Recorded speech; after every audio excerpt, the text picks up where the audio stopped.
Hello and welcome to Tin Tower Talks, an occasional podcast where I, Umbreon Libris, have interesting conversations with other members of the Pokemon community. Today we're covering a topic that I'm really not very well versed in at all. It's the Pokemon anime and how it compares to anime more generally. So I had to make sure to get some really stellar guests, and I'm very excited to welcome these guys onto the show, but I'll let them introduce themselves. So welcome longtime friend of the channel, GatorEX. Howdy, it's me, GatorEX. You want to tell people a little bit about what you do? Oh yeah, sure. So yeah, obviously I make Pokemon videos. Nothing really specific, but more recently, I've just been picking, say, an event from the games or an episode from the anime, and just rewatching or replaying through it, and just covering it, making a few jokes along the way. And I do theories when there's anything to go off of. Yeah, and I feel like we've both watched each other's channels for a while. Like, we've interacted on Twitter and in comments and such for at least a year, maybe 2 years or something like that. But first time that we're actually working together, so I'm very excited for that. Oh, yeah, same here. And Lumiose Trainer Zac, welcome to Tin Tower Talks. Hello, thanks for having me. As you said, my name is Zac. I'm a Pokemon YouTuber. Primarily focuses on the anime, but I do touch on the games here and there when I feel like it's fun. But yeah, mostly the anime, doing anime reviews, currently doing my Pokemon Journeys episode review every week, and yeah, that's pretty fun, pretty cool stuff. Yeah, I watch very little content that is exclusively about the anime, but your video that you did, I don't know, maybe a year ago or so, about the evolution of Ash as a character, is easily one of the best videos that I've seen on the anime. So, oh, thanks. Very excited to have both of you here today. But before we get into the meat of today's topic, I want to hear what your background with anime is. But let me tell you what my background is first, so that you know how little knowledge I have. So as a kid, I watched a fair few shows. I watched like Senseiya, Digimon, Cardcaptor Sakura, probably a few others that I don't remember the names of anymore, and Pokemon, obviously. I watched all of the Indigo League, the Orange Islands, the Johto arc, but then at some point when Pokemon was in the Advanced Generation, I don't remember how far into that series I got, but that was when I stopped watching, and I pretty much dropped all anime at around the same time. And I wouldn't really pick it up again until about 2016, I think is when it was, when my wife and I decided to try watching the X and Y series on Netflix, and we really enjoyed it. And then we also watched the Sun and Moon series, and we just recently started watching Journeys. I think we're 10 episodes in. We just watched the first episode in Galar. But I still haven't watched a lot of other anime. Like, I've watched now all of Cardcaptor Sakura, including the recent series and all of the movies, and I've seen a couple of like one-off series. Like, I've watched Wolf's Rain and Cowboy Bebop, and we've been watching Neon Genesis Evangelion recently, but that's about it. So yeah, really not very much. Zac, so why don't we start with you? What's your anime background? All right, so this might come as a surprise, but I don't have too big of an anime background. Like, honestly, I feel like I'm kind of in the same boat as you, as in, like, I kind of watched a few stuff back in the day, but unlike you, where you said you stopped watching Pokemon after Advanced Generation, I pretty much stuck with Pokemon. So, like, I grew up on watching Yu-Gi-Oh!, Pokemon, Dragon Ball Z, that kind of stuff. And even though, like, I stopped watching certain animes, I remember I started watching Naruto for a bit, but, like, fell off after, like, maybe 2 or 3 months. Mm-hmm. But Pokemon is what I mainly stuck with because it's like my favorite franchise, and my gateway to the series is through the anime. So like that's just been my day one. So I've watched every single episode. And it isn't until really like the past year or so where I really started to get into anime, like other animes again. So I started watching My Hero. I finished all of Naruto. I'm watching Boruto. I finished Seven Deadly Sins. I'm like, now is when I'm really starting to dip my toe into stuff. So I can kind of get an understanding, like, I kind of get, like, how other anime is like, aside from, just Pokemon, which is what I've been let's say, pretty much eating for like the past 20 years. Yeah. Well, I mean, if you watched all of Naruto, like that's a really long series, isn't it? Yeah, I finished that actually, like, I want to say. So, a funny story. It's like, I was meant to watch Hunter x Hunter with my sister, right? Because I've never watched it. This was in February. But then around that time, I ended up catching the virus that, you know, is happening in the world. Don't want to say, for demonetization reasons. So because of that, I had to be quarantined in my room, and I was like, oh, I can't watch without my sister. And then Naruto was on Netflix, so I literally binged the whole series, and I was like, you know what? This is awesome. Let me watch the whole thing. And then I ended up finishing by, like, I think July. So from February to July, I watched all of Naruto, including the fillers, which is insane. Okay. Yeah, I have not watched a single episode of Naruto. I used to actually know a lot about Naruto, but it was just because I had a lot of friends who watched it, and I have never actually watched it myself. But that was yeah, that many was years ago. kind of like me. How about you, Rex? I guess the beginning is probably pretty similar because, you know, I just started watching whatever dubbed anime aired on Kids WB, Foxbox, Yes. all of those. So obviously Pokemon, Yu-Gi-Oh, and just everything else. Fighting Foodons, which I feel like only I remember and no one else does. And then for Pokemon, of course, the original series, and of course with Johto along with that, and Advanced, I watched those. A bit of Diamond Pro, and then I just kind of fell off because at that point it moved over to Cartoon Network on cable. So, or at least here. I don't know what it's like everywhere else. And then it really wasn't until high school that I kind of got back into just anime in general. I went to a small STEM-focused high school, so probably a good 1/3 of the students were anime fans. So a bunch of the friends that I made just, you know, introduced me to some other anime, and I started watching other anime. And, you know, I guess I was also pretty fortunate, even afterwards, after high school, to be in Southern California where, you know, before 2020, there were just conventions basically every month. And there's no shortage of, say, ways to get anime merchandise, even if you buy it online here, or, you know, to watch anime. So I started watching a bunch of other anime, of course, just some big, I guess the big notable stuff, Death Note, Gurren Lagann, you know, various things, ReZero, that's a more recent one. And, you know, within the past few years, I've also started really trying to watch seasonal anime, stuff that's airing currently. Just last night I was catching up on some stuff for this season. So basically just every season I'm watching at least 3 to 4 shows, give or take. So I am watching the current Pokemon Journeys as well. I'm behind on it, but I have watched that, so I came back to Pokemon for that, and I also came back to Yu-Gi-Oh for the current series, Yu-Gi-Oh! Sevens, which I've been liking watching both of those because I think they're I think they're pretty good. But I did miss a good chunk of Pokemon in between that. Black and White I actually did watch, or Best Wishes around that time, and then some of XY also. But Sun and Moon, I unfortunately have not watched a lot of Sun and Moon, even though a lot of people tell me it's really good. Eventually, I'll get to that. But yeah, I watch a handful of anime. It varies. Of course, you know, more big series I try to watch. I guess most notably My Hero Academia, because that's sort of the big one. A while ago, I guess I started watching some of Naruto, and I think I got through maybe 40 episodes, and I had to set that aside for a bit. So it's really sporadic. But I do have like definitive series that, of course, I love and I've watched. At least, you know, that complete anime. Haven't started reading any of the manga or the books or anything.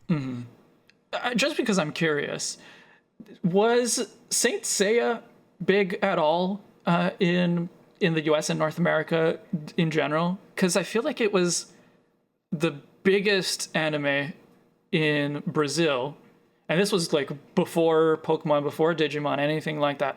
It was huge, but I don't hear a lot of people talking about it here. I actually have, now that I'm looking it up, I see what you're talking about.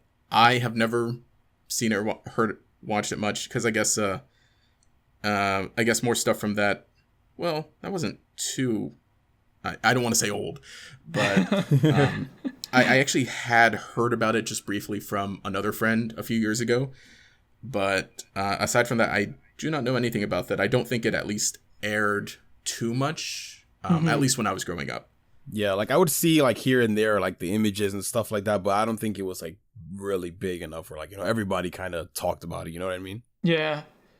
For us in Brazil, Saint Seiya, or Knights of the Zodiac, or as we knew it in Portuguese, Cavaleiros do Zodíaco, it was like the first anime. Like it was the anime that got everyone watching anime. The gateway anime. So like the Dragon Ball Z, I guess, for you guys, because Yeah. that's kind of what it mostly was over here. Yeah, but it was before Dragon Ball Z. I did actually watch Dragon Ball Z as well. Rex, you mentioned that you didn't watch much of the Sun and Moon series. Was there a reason for that? Art style. No, I'm kidding. No. The reason was I just wasn't into the Pokemon anime at that time.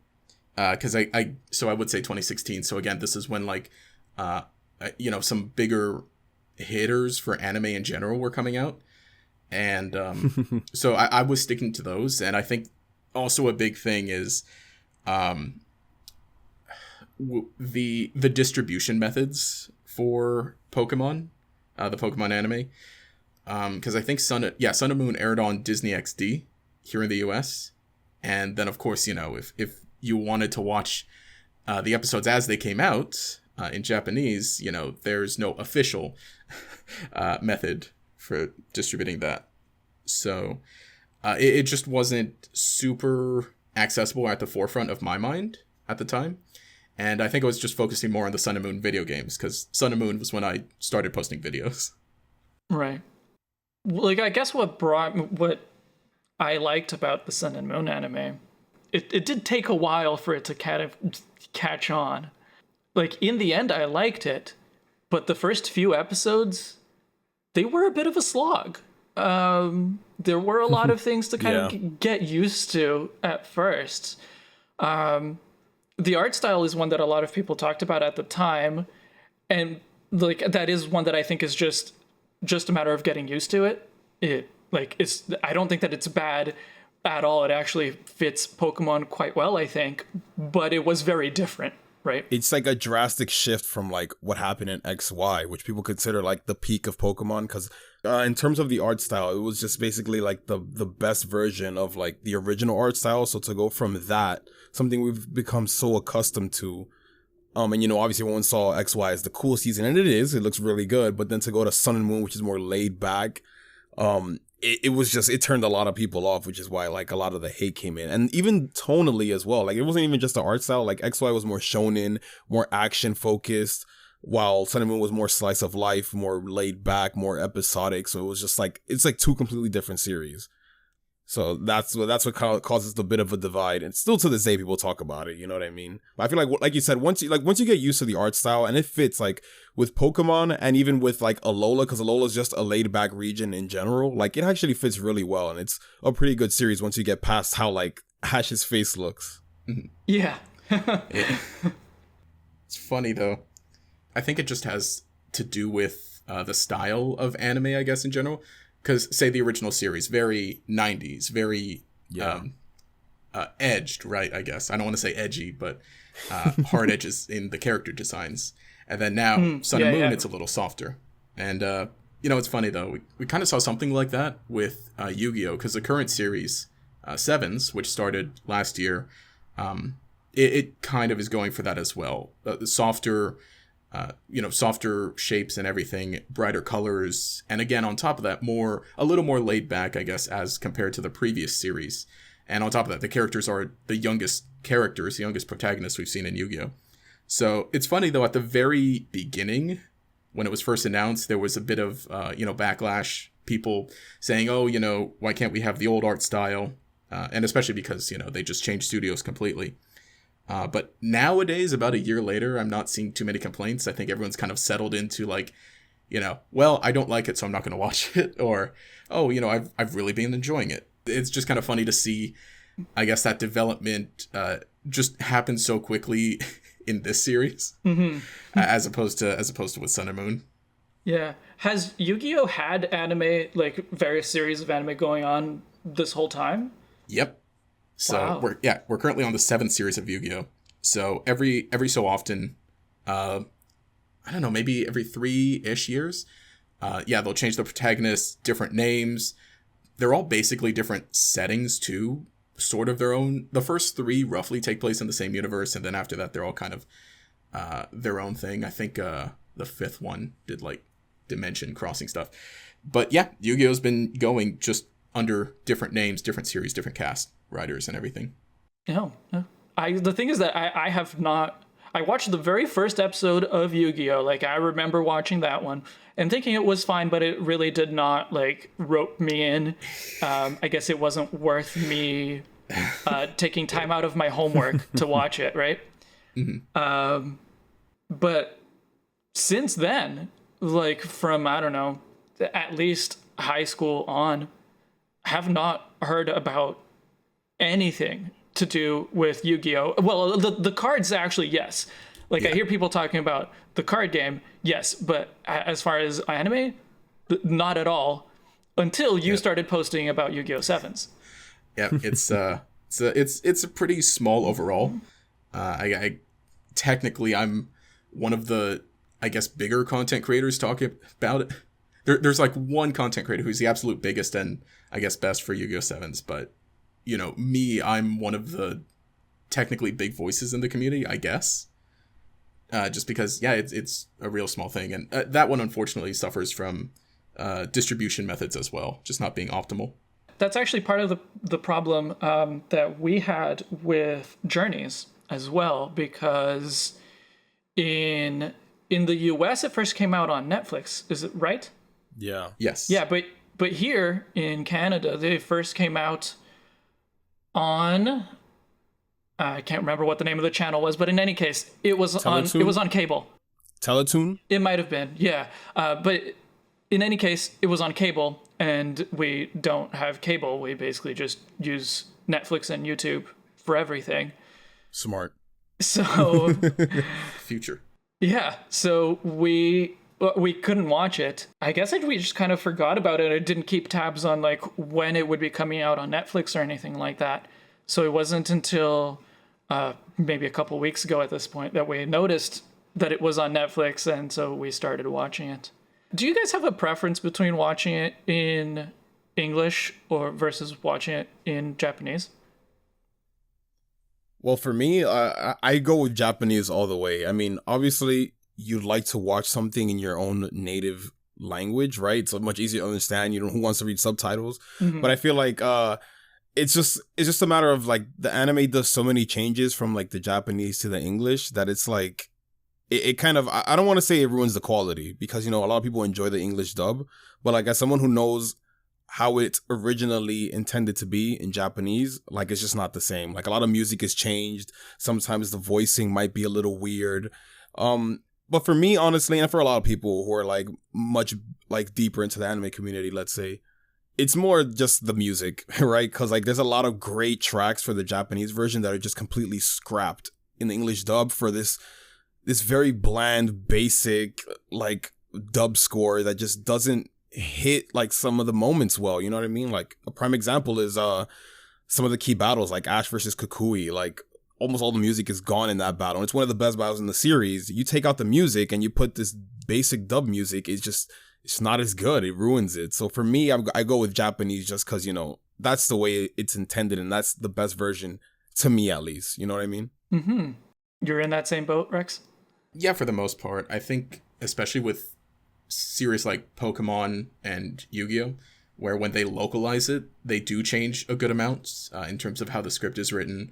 And, you know, even changing some of the animation in some cases.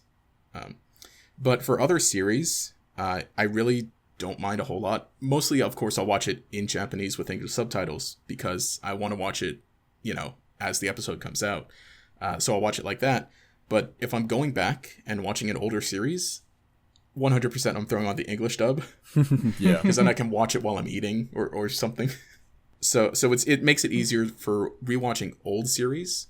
But if you're trying to stay up to date. Yeah. If you're trying to stay up to date, definitely. I know some people complain about the voice acting sometimes.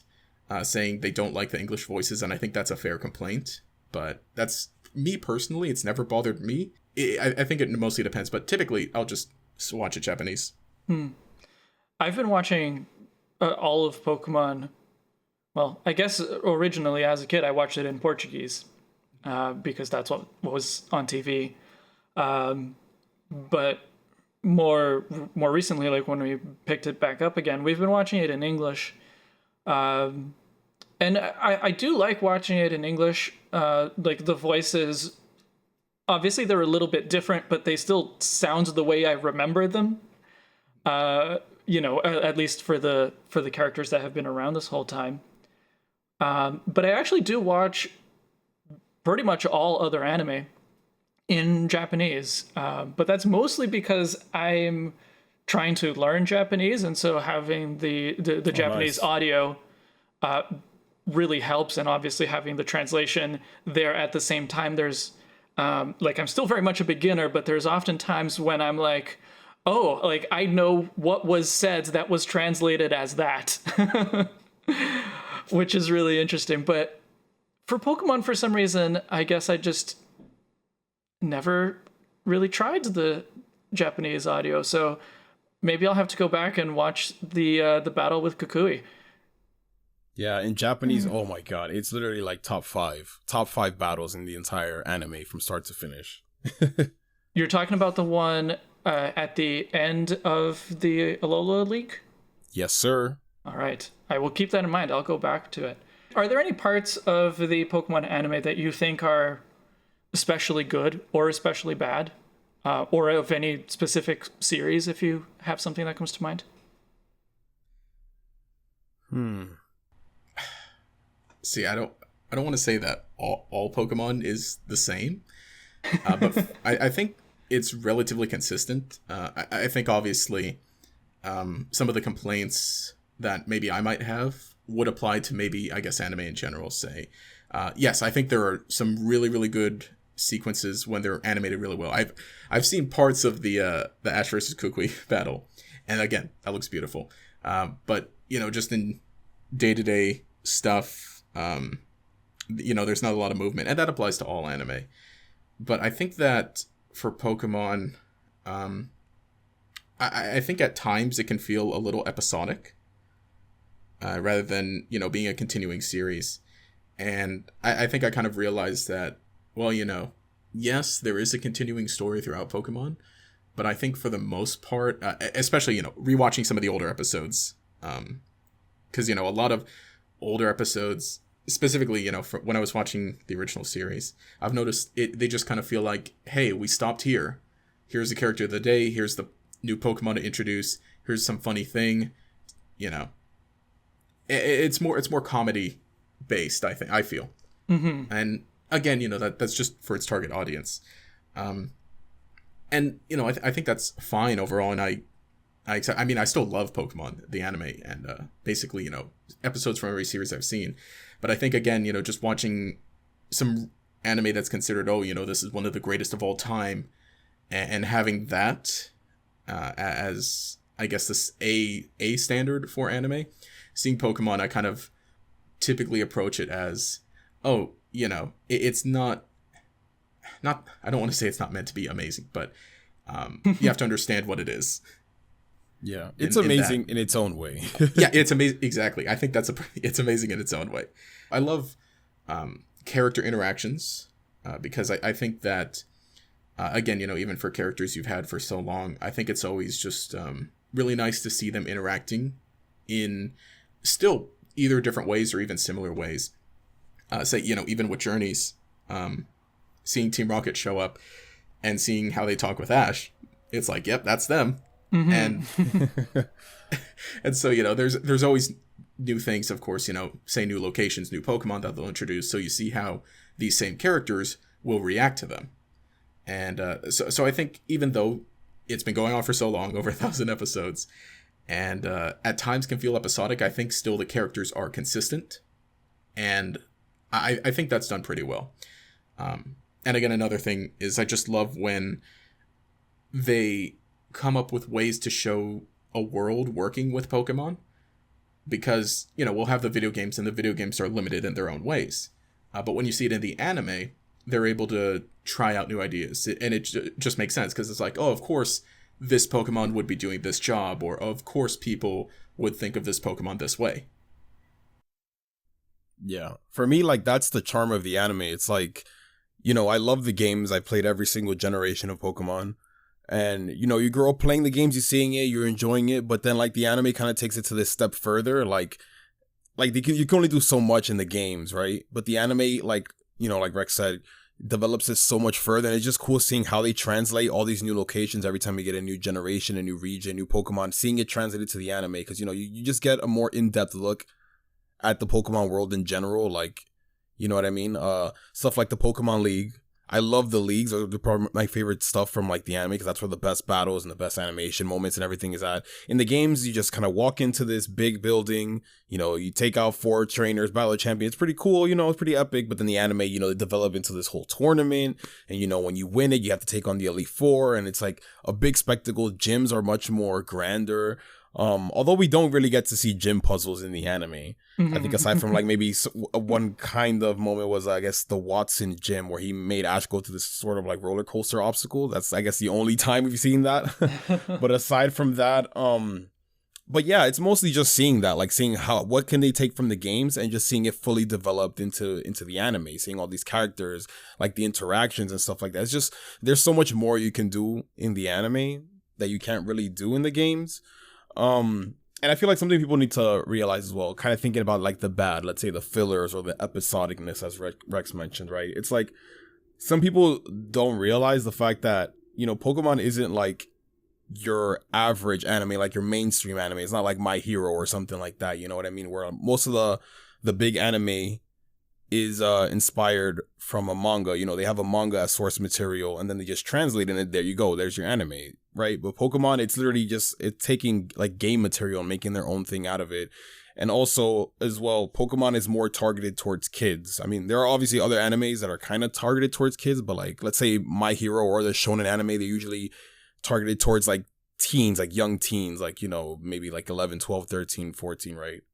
But Pokemon has always been for kids. And I feel like a big problem as well is people who grew up watching since the beginning, right? Since Kanto days. And they come now, oh, Pokemon, it sucks that Ash is still 10. Why does it feel so childish? It's like the core audience ages, but the anime doesn't age. It still sticks to its target demographic. So that's something that causes a bit of conflict with the viewership. If you're like a longtime viewer, you want to see something a bit more deep, but you can't really get that from Ash because he's always 10 years old, right?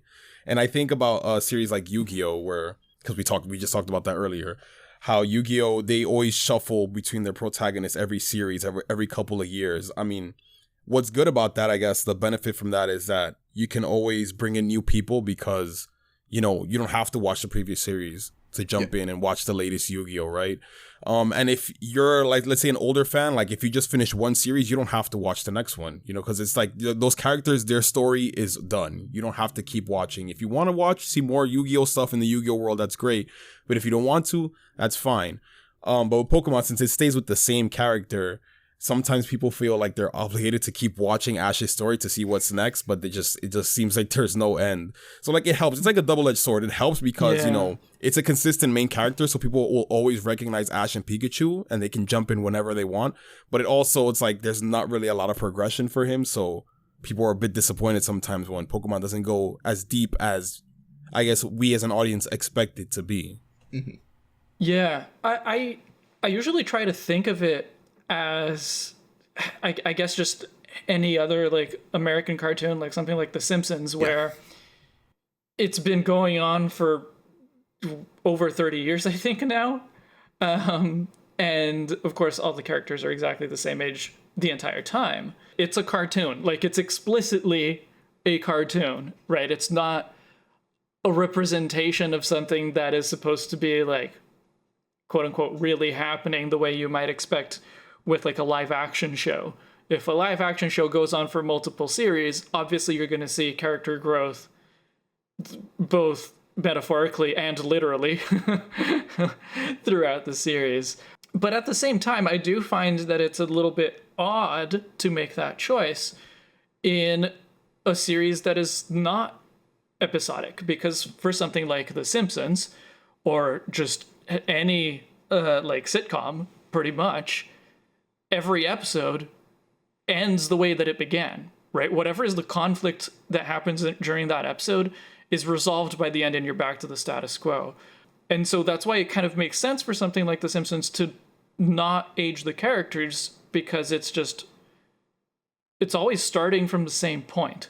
Obviously, occasionally there's like here and there something big that kind of changes the character or the dynamics of the characters or something like that. Like when Lisa became a vegetarian, she stayed a vegetarian, right?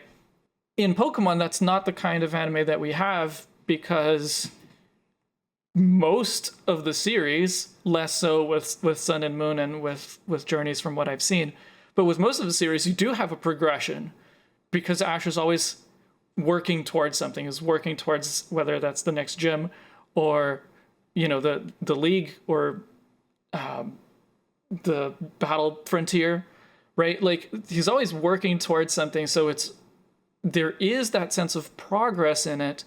So to me, it feels a bit strange to have that those two sides of it put together.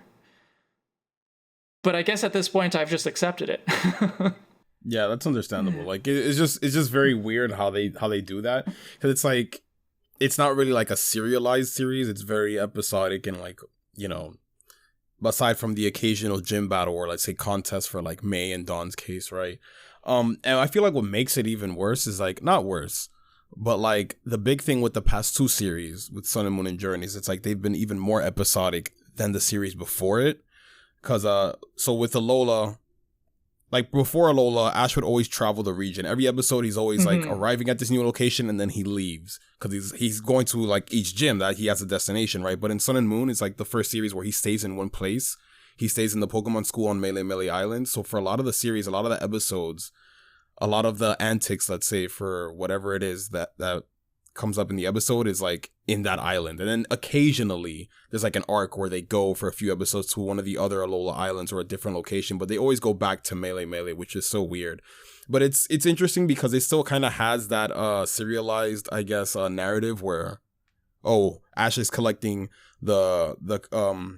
Ash is doing the grand trials now, because that was the thing in Sun and Moon, and then they have the league. And then now in Journeys as well, I feel like it's a series where I feel like maybe suffered the most from this. Because although it's a great show, great series, great premise and everything, and Ash's goal is to take on Leon, it's the most episodic series, and they did this intentionally because before Pokemon was in Japan, it was airing on Thursdays, but then during Sun and Moon, they switched to Sunday morning. I think Sunday morning or Sunday night. They switched to Sundays, and then when Journeys came in and they began, I remember there was like a press release or something where the creators, like some of the staff from the show, were saying how because Pokemon is on Sunday now, and Sunday is usually a day for people, like for families or like, you know, people won't really watch TV as often. They want to make sure the series is episodic. So if you miss an episode, you're not missing anything. You can just jump in whatever episode and you can watch it without having prior knowledge to previous stuff. And that creates a conflict because now we're having less arcs. You know, usually in other series, there'd be like, oh, a couple of episodes where Ash is in this city where he takes on the gym leader. He might lose. He trains. He takes him on after a few more episodes, or like, let's say a tournament arc or like an evil team arc. Like, you know, it would still have like pretty like good connection between each episode. But then Journeys, it's like everything is wrapped up in one episode. Like Ash goes to Johto in one episode and then he leaves the same episode. He goes to Unova in one episode, he leaves the same episode. And they've been kind of fixing that little by little now because Pokemon moved to Fridays now. But it's something that's like, it's just like you said, it is what it is. You gotta accept it. At the end of the day, it's a kid's anime.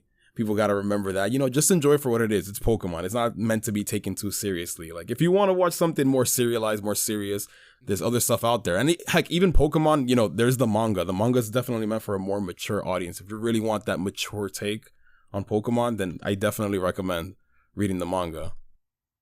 And recently we've had those web series as well, right? There was... Oh, yeah.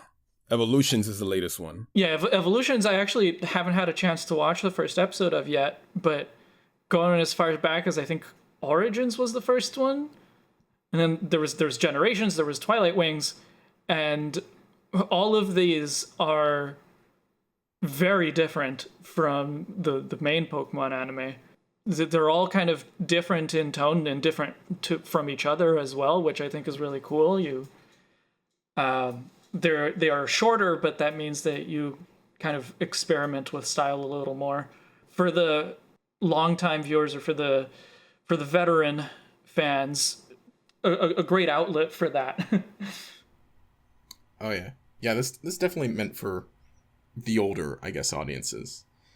But I definitely do think that kind of is a and I was really surprised that Evolutions is coming the year after Twilight Wings. And realistically, they're all getting pretty close to each other.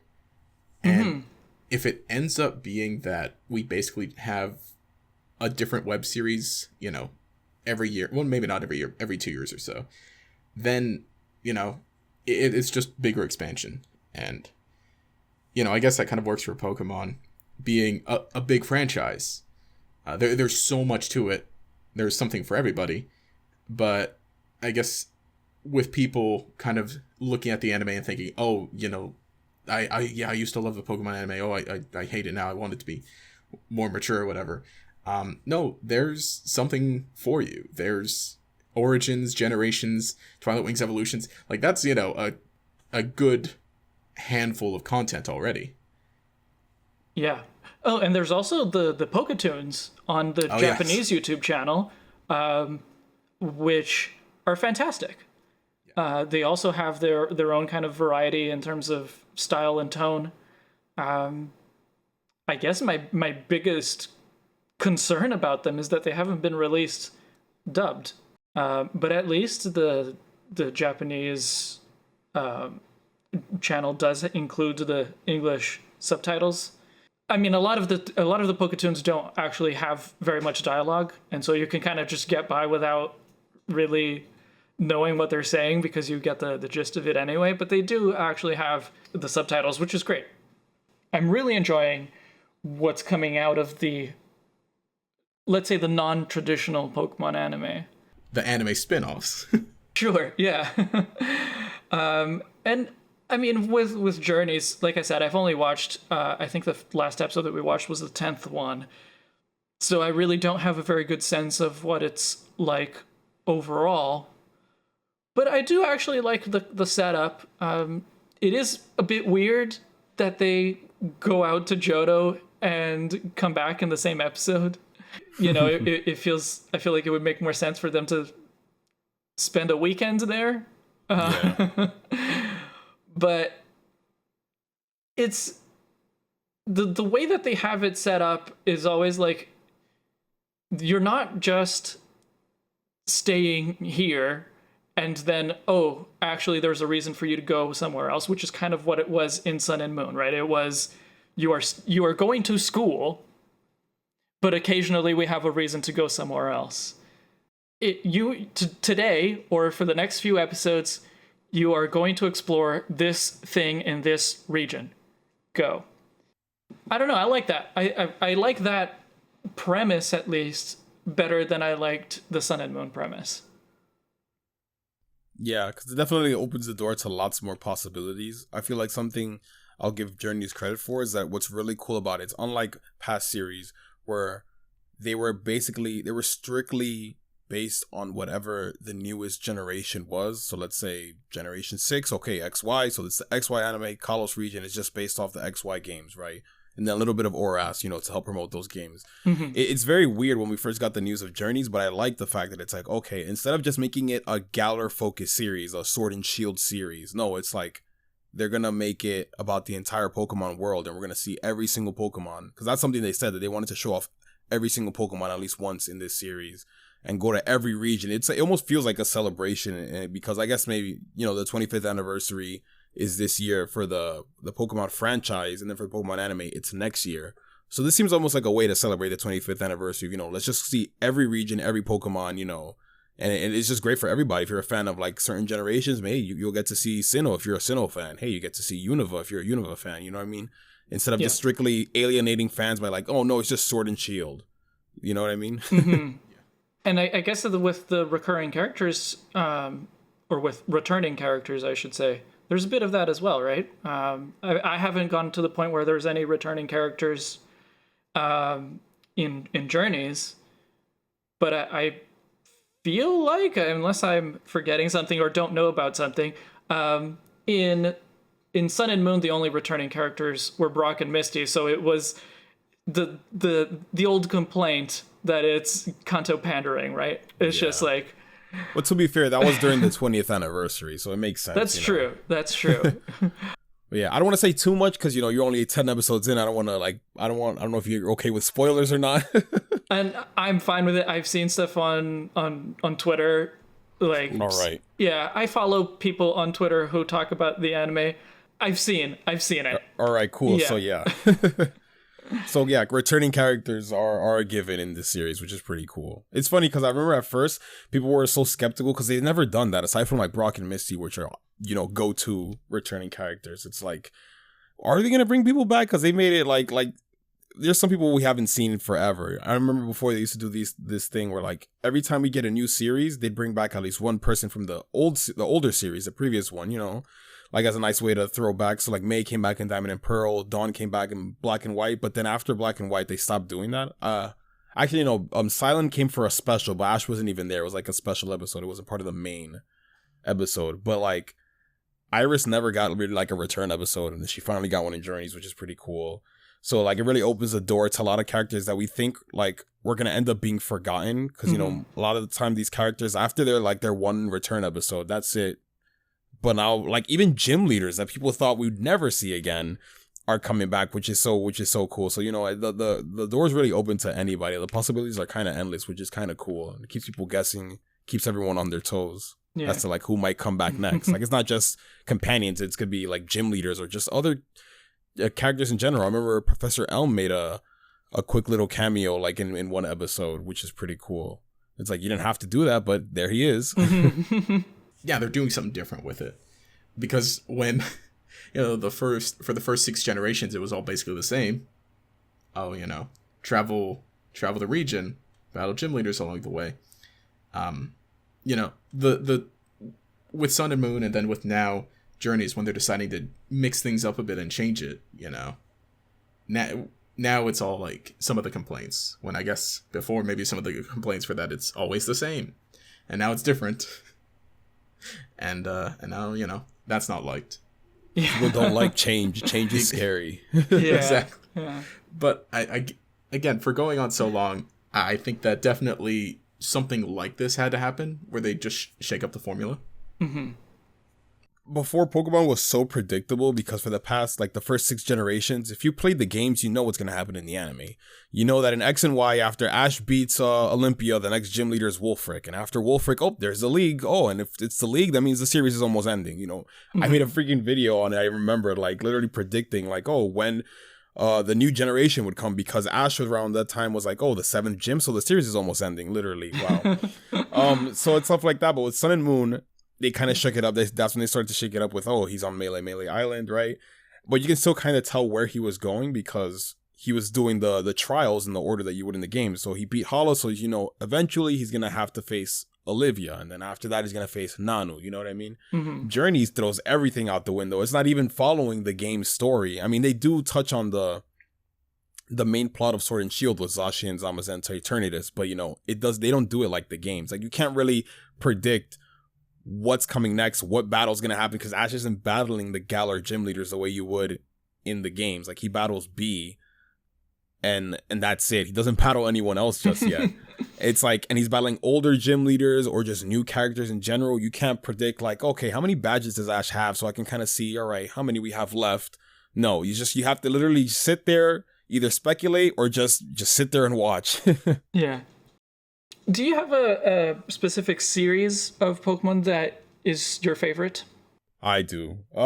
My favorite and my go-to is Diamond and Pearl. Like, I don't know. I just feel like it's so good. It's funny because we literally talked about how predictable Pokemon is because, they had the same formula. But I feel like, in my opinion, Diamond and Pearl was a series that perfected the standard Pokemon formula. Because although I enjoy Sun and Moon and Journeys, that's not really how Pokemon was in the beginning. It's very different than how it is Pokemon now is very different than how it used to be. And when I think of like Pokemon, Diamond and Pearl was probably the peak for me. Like the only problem is like it has a lot of filler because Generation 4 lasted 4 years, so they had to stretch out the time. But if you ignore the filler episodes, I feel like it was just very good. The battles were great.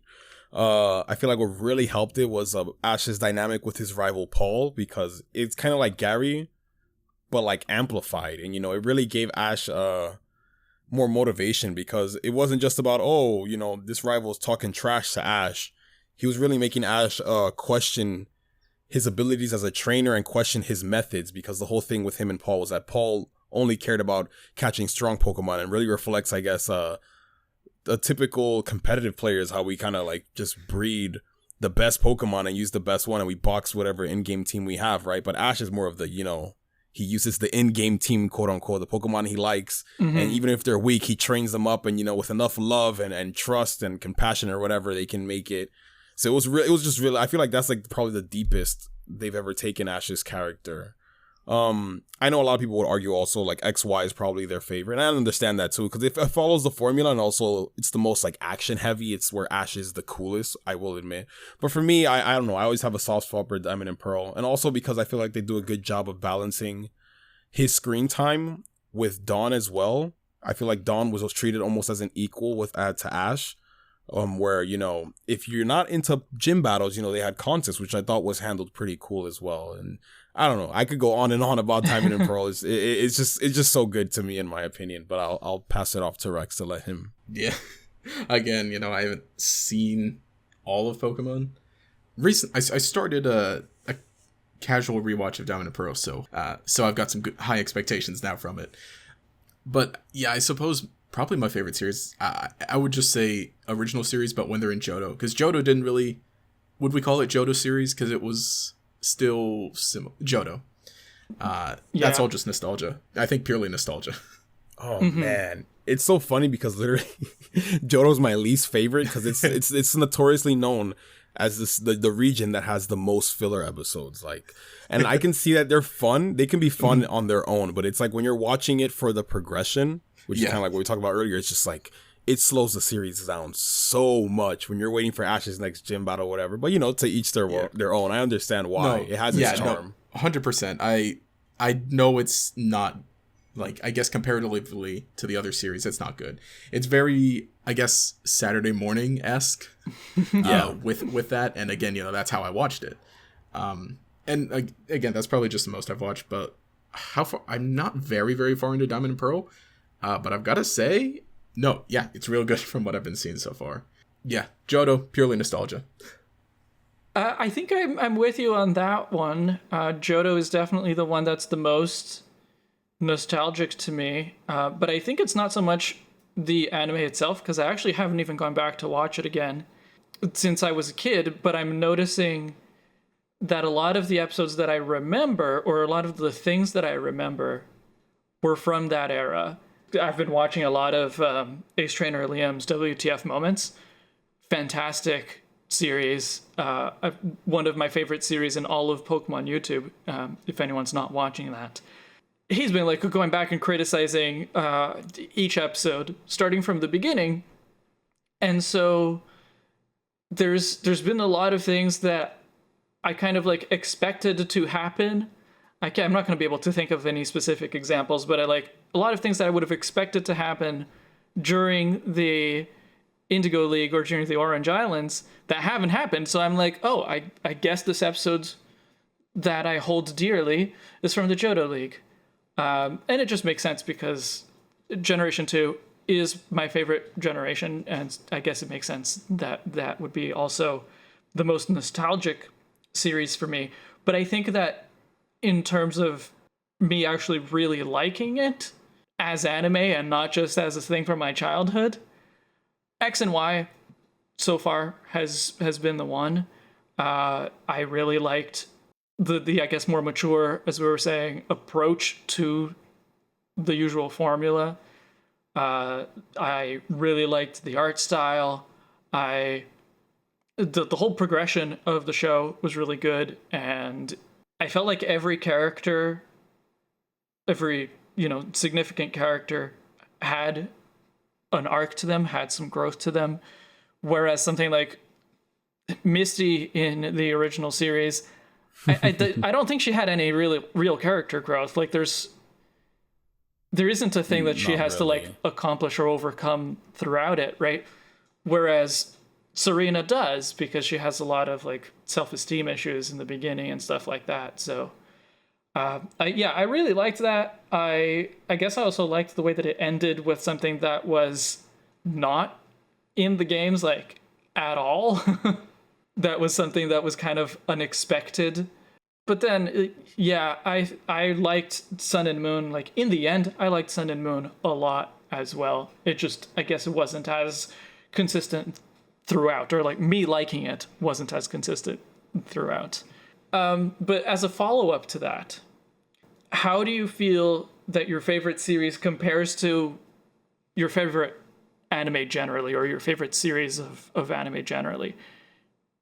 For you, Zach, is Diamond and Pearl your favorite anime, or is there or is there something else that surpasses that? For me, it's actually Naruto. Like, it's funny. I literally started watching it this year, and it easily became my favorite anime. It was just okay. Like, it was so good. I don't know why I never gave it a chance as a kid. I feel so dumb, but I'm glad I watched it now. Diamond and Pearl is still up there. It's still up there, but I feel like it's like we talked about before, Pokemon isn't really like your standard anime. Like, I feel like there are far more other stories out there that can go more in depth with their characters, give you more maturity. Pokemon is just fun. It's just fun to enjoy. It's more of like I don't want to say guilty pleasure, but it's just like, it's something you watch casually. You can enjoy, just for fun. It's not meant to be taken too seriously, basically. So like in that regard, like I watch it because I love it. I grew up with it. And it does have its good moments. But if I'm in the mood for something more serious or whatnot, I watch something else. And for me, Naruto is just, it's so good. It's so good. It's such a great series. Pokemon can't top it. Even though Pokemon is my favorite franchise, and I love the Pokemon anime to death, you know what I mean? Yeah. Naruto is just, I'm sorry, it's just a better anime in general. In what way? Is there anything specific that you can point to that Naruto does better, or just differently but you like better? All right, well, for starters, let's talk about the main character. It's just the fact with Ash, his goal is to become a Pokemon master, but I don't think he'll ever reach that goal, because they even keep the goal intentionally vague because they don't want to put a definitive end to it. With Ash, he won, like, for instance, he wins the Alola League, but he says that's only one step. It only brings him one step closer to becoming a Pokemon master. So his goal isn't to win the league. It's like you can literally do anything with him, which is cool. You can put him in different scenarios and whatnot. You can keep the series going, but then there's no real definitive end or closure, as opposed to Naruto, where, there's a definitive story with him, and, it reaches its end. And even though it kind of, the world of Naruto, the story of Naruto, I guess, kind of continues into Boruto, it's not really focused on him anymore because his arc is over. So I feel like it's very satisfying. And I guess you can kind of argue, let's say, sticking to my favorite Pokemon series, Diamond and Pearl, it has its beginning and end, because although Ash loses the Sinnoh League, I believe like the true intent behind the series of that series, Diamond and Pearl, is for Ash to defeat Paul, because from like episode 2 he's introduced, and that's like, I feel like he's the rival that has the most screen time and the most impact next to Gary, let's say. And I feel like Ash battles him so much throughout the series that his whole goal, and literally every time he's battling or something, you would notice some episodes, even when Paul's not there, he's like, oh, I've got to defeat Paul or whatever, something like that. So once we get to that final battle in the Sinnoh League, it's so satisfying, because that's like the main goal of that series. That's what he was trying to do. He was trying to win the league, but also he wants to prove Paul wrong, which is really good in that regard. But then after that, it's like, well, he's still not a Pokemon master, so he can keep on going. So it's very weird in that regard. I like when stories have definitive closure, and Pokemon just doesn't really have that. It has its own, I guess, mini stories for Ash in each series. Right. How about you, Rex? I think Pokemon, like as a whole, the anime, it's like one piece of a franchise. And Pokemon, the franchise, is my favorite franchise, I guess. My favorite media thing. But say compared to my favorite anime, which I would either Gurren Lagann or ReZero. Probably ReZero. Bit of a basic answer, but No, it does not compare to those at all, because I think those are just, you know, real far above those. But, like, I at the same time, those anime, you know, as, like, media franchises, can't compare to Pokemon, because Pokemon just has so much more reach, a bigger community, so many more ideas, and so much diversity in what you could do. So, but yeah, as far as the anime goes, yeah, no. It's cool and fun, and I like it, but does not crack my top 10. Yeah, it's interesting. It's like, as an anime, Pokemon is, you know, it's all right. It's enjoyable, right? But as a franchise, like, there's so much you can do with it. There's so much, like, anime, movie, even, like, the web series. Like, there's just so much you can do. Games, manga. There's, like, it's endless. There's a lot to enjoy. You know what I mean? So even though, like, I guess when it comes to anime, it's not like, oh, peak fiction, right? But hey, there's so much to enjoy that it's like, hey, it's pretty good. Yeah. Yeah, I guess for me, what I would probably say at this point is my favorite anime. And again, I have not seen a lot, so, you know, take it with a grain of salt. But the Clear Card arc of Cardcaptor Sakura is easily my favorite season, I guess I should say, of anything that of any anime that I've seen, because there's only the first season, and so from what I know, the manga is still being written, so obviously the anime is also still being worked on, and only the first season has come out so far. But it's just because it's a sequel series to the original series that was only like 3 seasons long, and that came out in the 90s or the early 2000s, whenever that was. It's a direct sequel, takes place pretty much immediately after the original series ends, but it kind of picks up on that story, but also introduces a lot of new stuff, and it's actually written really well. The way that they managed to kind of combine the really kind of nostalgic elements, because it's a new series like 20 years after the previous one ended, right? So there's obviously a lot of nostalgia for them to build from. But combine that with completely new things that are actually really exciting and really interesting. It was done really well. And the animation itself is also beautiful. I don't know, there's probably other anime out there that is beautiful as well, or like in similar ways, maybe even more. But yeah, the Clear Card arc of Sakura Cardcaptor is easily the best anime that I've seen, and the X and Y season or series of Pokemon doesn't come close. Well, I think this is a good time for us to open up the floor to our listeners. This is a new thing that we're trying out. One of our Patreon perks gives you the opportunity to join the conversation. If any patrons who are listening right now want to jump in, this is your opportunity to virtually raise your hand, and I'll bring you into the conversation. And we also have a few questions that were sent in advance by patrons who weren't able to attend the recording, so we can always take a look at those. All right, Volps, you should have the opportunity to actually join in now. There it is. I found it. Hi. Welcome Howdy. to Tin Tower Talks. Hello. I noticed that you guys do not watch nearly as much anime as I do. I've been watching anime for many years. Like, I decided to try to write down all the anime I know, and I got like 50 different anime, and I was like, wait, let's Whoa. stop. To me, Sun and Moon was very cute as an anime, but an extremely different tonal shift for everyone. And that's why a lot of people got, mad. But the newest one, Journeys, a lot of people are mad just because of Go being in the anime. That's actually a good point. We didn't really talk about Go as a character. Because of what Go's goal is and how he does it, it makes it feel cheap. Like how Ash's journey has been. like Go's already gotten legendary Pokemon and stuff like that, whenever everybody's all like, why the heck hasn't Ash done this? He's been friends with legendary Pokemon before, etc., etc. Mm-hmm. Like, Go's a cute kid and everything, but I can understand the hate. Yeah, Yeah. like the hate makes sense, but it's like I feel like I get what they're trying to do. I appreciate what they're doing because unlike other series where it's like 3 or 4 main characters, they focus on Ash and Go, and Ash is the battler, and then Go is the catcher, kind of focusing on the 2 major elements of the games.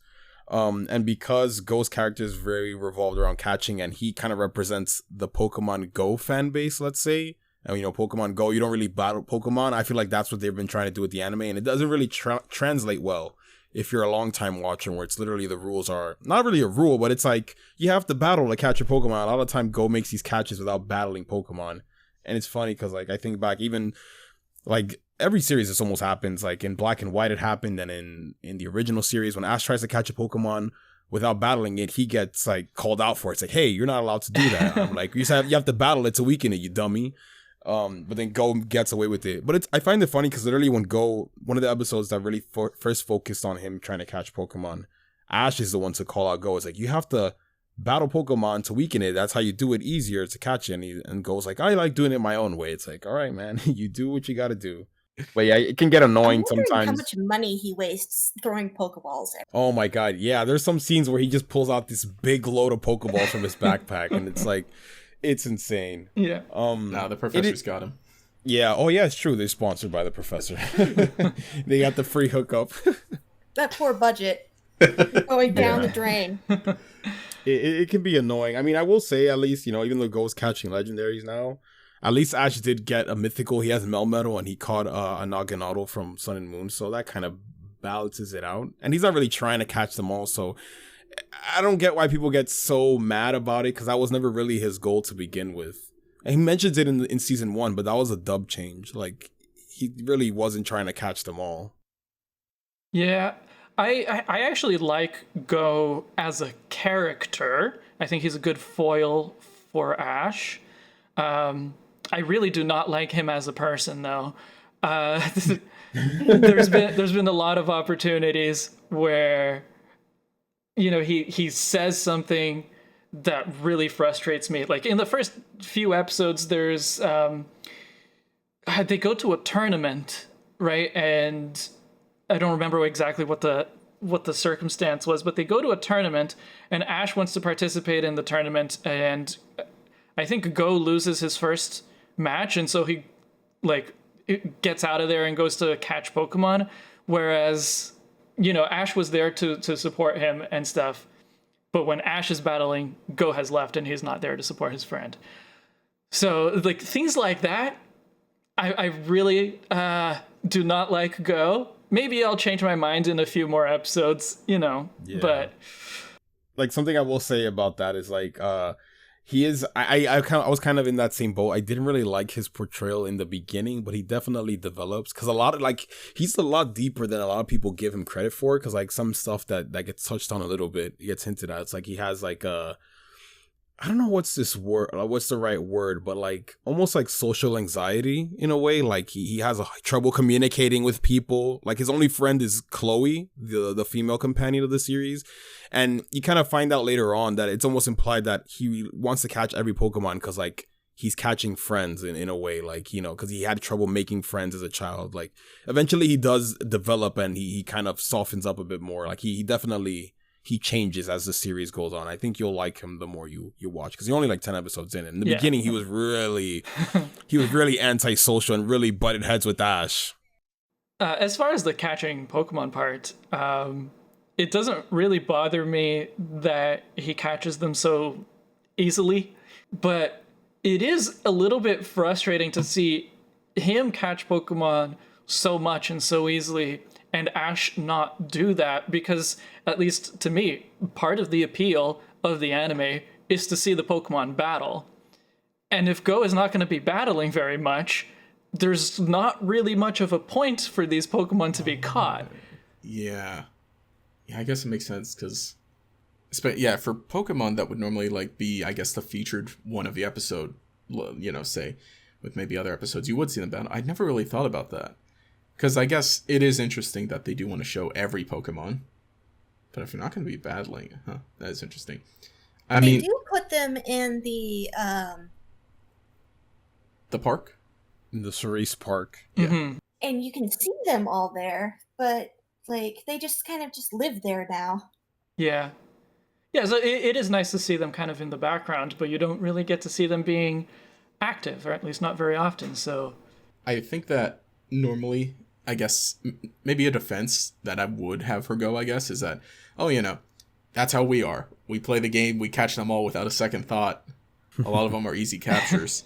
But when you put it that way, I realized, what we had said earlier is that, I guess, the advantage of the Pokemon anime is that you get to see more of the games, is that, it's not just catching, say Mankey, right? It's finding a crazy wild Mankey, seeing it evolve, and then, seeing it move on. As opposed to catching him, all right, put him in the box, or put him in the park. Yeah. Yeah. But what I do like about the park, though, is it puts Ghost Pokemon in these fun and interesting scenarios. One of the episodes is early on, it's the Pokemon are fighting with each other because someone's eating all the Pokemon food, and they have to try to figure out who. And you get to see all of Ghost Pokemon that he's caught up until that point, interact, choose sides, fight with each other. It's pretty fun, that you wouldn't really see in other series, to be honest. Mm-hmm. All right, thank you, Volps. I'm going to put you back in the audience now. Oh, by the way, I do remember fighting Foodons. Oh, yes. Let me know. Yes. Nice. Bye. Bye. Bye. Thank you. So let's have a look at the questions that were sent in advance. There were a few, and we've kind of touched on some of these topics. These questions come from Barmander. This is actually a very good question. How do you guys feel about the kind of stark differences between the Pokemon anime, the games, the manga, and comparing that to other kinds of anime, such as those that stick to the source material more, or that are anime originals? What do you think are kind of the pros and cons of having something, of having such drastically different canons between the games, the manga, and the anime? I feel probably the best thing is that this allows multiple interpretations, as opposed to most anime that just stick to a manga canon, and they can't really deviate too much unless you do a non-canon movie or something like that. But pretty much the main story is kind of the same, right? But with Pokemon, there's the games, which I guess is the main material, the anime that does its own thing and kind of puts Ash in whatever scenario you played through in the games, or the manga. There's just a lot more. And even the web series that we talked about, Generations, Origins, now Evolutions, they're all different in their own way, even if it's just retelling events that are going to happen because they happen in the games, but each of them are slightly different, which I really appreciate. And if you don't like one way, let's say you don't like Ash's adventure, you can probably like another one. For example, literally, so when they get to the darkest day in the anime, I thought it was pretty cool. But if you don't like it, hey, literally the first episode of Evolutions shows a more mature take and shows Leon's point of view from what happened when he got knocked out, and seeing the protagonist and Hop fight Eternatus. That's pretty cool, you know what I mean? I mean, yeah, basically that is that it allows for more, and I think to a degree they can kind of each exist on their own sort of and be their own thing. Again, there are things that are adapted here and there, but I think that when the adaptation isn't one-to-one, it allows for just something new. On one hand, for My Hero, for a while I was reading the manga and reading ahead. So I was getting to see what came forward in the story, right? And then I guess, now with the current season airing, it ended up being different. And so I was behind for a bit. So I was I read it, so I don't need to watch it immediately. But now I'm seeing that things are being changed. So with that one specifically, it's they're not a substitute for each other, I guess. Because there are times when just reading the manga, it's a substitute for the anime, or I watch the anime, I don't need to read the manga. Mm-hmm. But I'm realizing that now with My Hero, when things are being changed a little or moved around a little, it's the same thing with Pokemon. The anime obviously sure takes things from the game, but there are a bunch of episodes that, have hardly anything to do with the game, or it's, anime exclusive locations and characters. Not saying that you have to play the games and have to play the anime, but they're each different. So if you play the games, you can watch the anime and, oh yeah, I recognize that event, that Pokemon, but it's also, you get some new stuff in there too. Yeah, I think that having, like both of you guys were saying earlier, the way that the anime kind of expands the Pokemon world, and so it doesn't stick to the things that we see in the games, that's definitely a big advantage to it. But at the same time, there are some things that the anime does differently from the games, but they are things that we see in the games, especially like early on. There was a lot of battle related stuff, like type advantages, things like that, that are just kind of treated differently. They're not kind of treated as strictly, let's say, as battle mechanics that we're familiar with. And so, at least for me, as someone who is primarily a fan of the games and just kind of watches the anime as a secondary thing, it can be a little bit frustrating, or it can kind of take you out of the experience of watching the anime to being like, that's not how it works. Yeah. Yeah. I felt the same way with Yu-Gi-Oh! Because earlier this year I was rewatching the original series, and I've played the card game for years, and I love the card game, despite what other people think. But in the first maybe 50-60 episodes of the anime, the original anime, they just make things up because the card game didn't exist at the time. So it was genuinely frustrating for me to watch the duels. I was like, everything with the characters was great, but the actual duels were just I hated it because it's like, no, exactly. That's not how it works. Wait, so the card game actually came after the anime? Yes. I had no idea. Is Yu-Gi-Oh! An anime original, or is it based on a manga first? Yeah, it's based on a manga first, where Okay. they play a bunch of different games, not just a card game. The card game became very popular, so they made that the anime. And then they made, well, there was a card game by Bandai at the time that was not very deep. And then Konami made the current card game that we have today with actual rules. Wow. So which is what I know and what I play. Yeah. I guess just because I lived in Brazil at the time, so a lot of media franchises show up kind of late there. Like they have to be popular in the US before they become popular, before they're even brought in to Brazil. And so as far as I knew, the anime and the card game like showed up at the same time. I guess this whole time I've been kind of subconsciously assuming that it was the anime based on the card game rather than the other way around. Yep. It would seem that way. Seeing things that in the anime that just don't make sense in the game. Again, mechanic wise. Yeah. Nah, I get that. Yeah. All right. I think we can wrap it up here. So if Zach or Rex, if either of you want to say something to finish off. I don't really have anything to say, but thanks for having us. It was a good talk. I love talking about the anime. And people who don't like it, I guess give it a shot.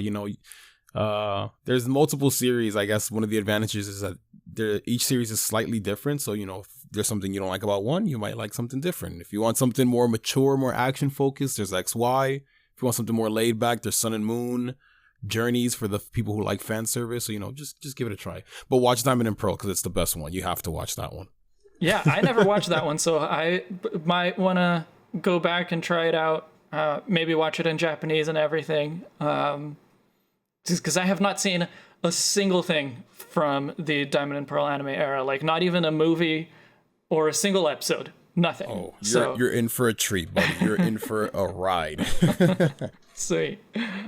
I'll be honest, I was feeling a little, not super alienated, but I was like, being here, I realized just how much of Pokemon I haven't watched. And again, I've watched parts of it here and there, especially with Diamond Pearl, but I'm realizing now that I really, really need to continue my watch of that. So I guess that's what I'll end off on.